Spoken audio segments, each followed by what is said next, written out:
Forget the hype cycles and one-hit wonders. Grayzone is not going anywhere, and I'm about to tell you why. This isn't just another shooter, it's a genre-defining experience that has carved out a permanent niche in the gaming space. Get ready to understand what makes GZW a force to be reckoned with. Their roadmap is packed with updates to boost realism, exploration, and the gameplay depth.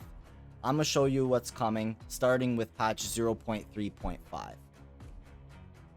In 0.3.5, they're looking at upgrading to Unreal Engine 5.5 for better performance and stability. So in places like Tiger Bay, Midnight Sapphire, Fort Nerith, we should see some improvement there.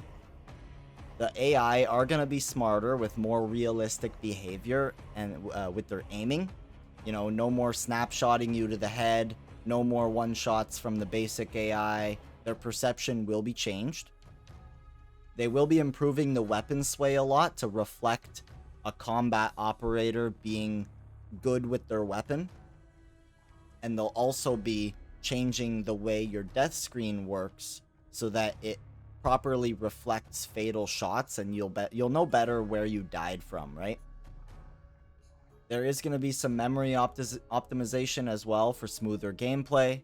You know, those audio bugs are directly caused by RAM and VRAM. They've said that before, so if you've been having those audio bugs, hopefully that should be improved. Public testing is coming soon. Some of the features that I've mentioned could end up slipping to 0.3.6 or into 0.4 later this fall.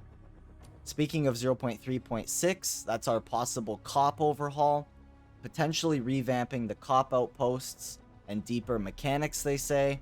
Health system changes to make it more high stakes, potential darker nights, and changes big enough that some could be shifted to 0.4 as well.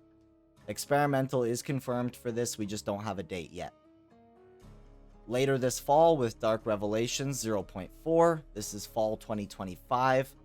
They say surrounded by the resonating whispers of the past, each step will take you closer to uncovering the island's dark revelations, enhancing your engagement and making every discovery more impactful. With every new location, environmental detail, and storyline element, Lamang is going to become more vivid, pulling you deeper into the mysteries that unfolded before the PMCs arrived. But survival won't come easy. Formidable bosses await, ready to test your strength like never before. With this update, Lamang will evolve into an even richer, more dynamic and treacherous battlefield, where every step forward is as thrilling as it is perilous. You'll carve your own path to mastery, earning certifications that reflect your expertise and survival instincts. To start, we're looking at an audio overhaul, improvements to the headsets, and possibly even some more headsets. They want to make the game more immersive when it comes to sound. We're going to be diving into Lamang's lore as well, the dictatorship, evacuation, and more. Exploration's going to get richer with more situational clues, you know, not just books and newspapers. They really want to tell a story with the environment. We are looking at 5 new weapons and multiple variations. They have talked previously about the possible Bren platform being included. Those weapons are already being tested, they say, so hopefully those are all going well. The bosses, as we know, are becoming formidable. They are being upgraded with custom look, lore, and potentially looking at special weapons we can loot off them. Certifications, we'll be looking possibly at like a skill system that lets you kind of flex your abilities, gaining skill based on what you do best, and then kind of maybe like a achievement system in-game. You will also be looking at the potential rogue system in 0.4, so that's going to be when you kill too many PMCs, you'll actually get banned from your faction. You won't have access to the normal vendors, and the longer you're rogue, it'll be harder to rejoin your former faction. Following that is the Battleforge update, 0.5. Crafting overhaul, I like to call it.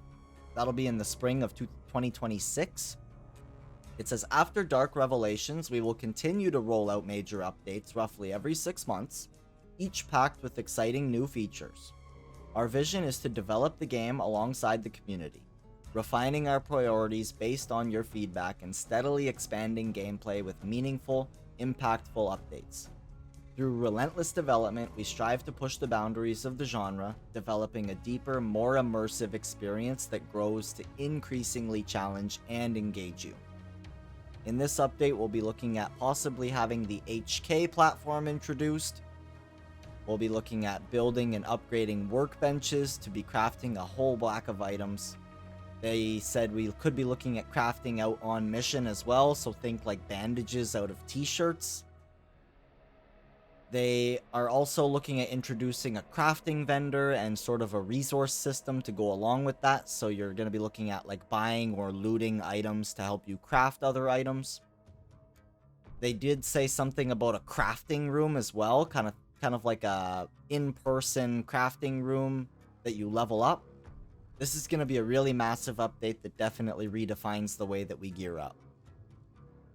Coming fall of 2026, we have the Shadow Strike 0.6 update. We don't know too much about this one. It does say we'll have the opportunity to master stealth mechanics, gain a crucial advantage, and it'll let us strike from the shadows and turn the tide of the battle. Melee combat is going to be revamped with synchronized stealth animations that they've mentioned before. Think things like, stealth takedown from behind type of deal. They are also looking at possibly expanding the melee weapon roster to go along with those silent takedowns. Following that, in the spring of 27, we're looking at the Rising Tensions update 0.7. It says beyond survival, the power struggle between factions will reach new heights, shaped by both the unfolding narrative and new mechanics designed to intensify rivalries. You'll not only fight, but influence the ever-shifting factional landscape, ensuring that each decision leaves a lasting impact. Now, what we know so far is we're looking at potentially leaderboards, faction points, kind of like rewarding the winning faction, new territories and content to fight over, kind of making it higher stakes, bigger goals. That's all we know about 0.7 so far. Moving on to Ground Zero, though, kind of the 1.0 finale release update. It is slated for sometime 27 or 2028. It says at the heart of it all is Ground Zero, the ultimate battleground, where alliances will be tested, rivalries will intensify, and control of Lamang will be contested. Securing Ground Zero will require skill, strategy, and adaptability, shaping a pivotal moment in the fight for dominance. We're looking at possible anomalies, artifacts, and quote-unquote arch enemies. They have hinted at a Strauss company in the past, so I'm thinking like a heavily armored kind of rival PMC company, if you will. We're looking at potentially new level 5 and 6 gear, armor level 5, armor level 4, armor level 6, level 5 vendors, level 6 vendors, more quests, that kind of stuff. They want to kind of make it unique survival gameplay, tougher for solo players, but perfect for groups to go into Ground Zero. They want it to be difficult. This is going to be when the experience is complete, right? It's planned, like I said, 2027, 2028. They want the full vision before they hit that release button, if you will. General plans that I picked up on, that could sprinkle in anywhere. Rotating faction bases. We've heard this in the past. So, if you started in Mithras, you may end up starting in a different location than you did before. Or Lamang, instead of being northeast, you may be out in the south. Who knows? Completion markers to prove you've conquered the game. This could be something that kind of shows other players, like, hey, this guy is done. He's the top dog around here in Lamang Island. We have heard talk of security cameras, and maybe a minigun. I'm not sure how they would implement that. Maybe on the helicopter. That'd be kind of sick. I don't know. But custom servers as well. They want us to have as much freedom as possible with the custom servers. They're going to add more options over time as well, so that we can really create the experience that we want. And we're looking at possibly more robust economy throughout as well, adding more loot items as we get more weapons, more gear, and whatnot. it is going to make that economy more robust. So that's just going to be with time, really. And then they did mention upgrades or unlocks to your stash. I'm not sure exactly what they were thinking. I know you can already increase stash size when you level up, but you know, that'll be something we see in the future. Grayzone's definitely shaping up to be a gritty, immersive masterpiece. It's important to keep in mind though that it is still in pre-alpha.